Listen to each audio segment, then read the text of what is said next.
இன்னைக்கு ஆயுத பூஜை, நாளைக்கு சரஸ்வதி பூஜை, வெளிய லியோ படம் ஓடுதே, கையில காசு இல்லாம இன்னும் படம் பார்க்கல. ஏய், கண்ட மணிக்கு பாடுறத நிறுத்திட்டு இன்னைக்கு ஆயுத பூஜை, நீ பயன்படுத்துற பொருளுக்கெல்லாம் சந்தனம் தடிச்சு பொட்ட வை. மா, அதுக்கு முன்னாடி நான் லியோ படத்துக்கு போனோம், என் பாக்கெட்ல ஒரு 500 ரூபாய் துட்ட வை. எது தொட பக்கட்ட எடுத்தேன்னு வச்சுக்கேன், வீடே சுத்தமாயிடும். அதானமா?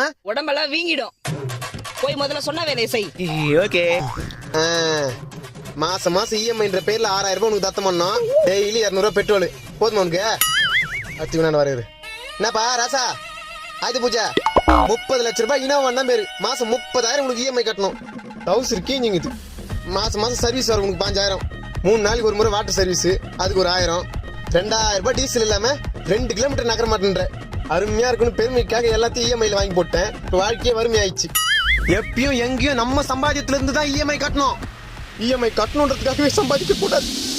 ஹாப்பி ஆயிட்டு பூஜை. பாதி பேரோட நிலைமை போய்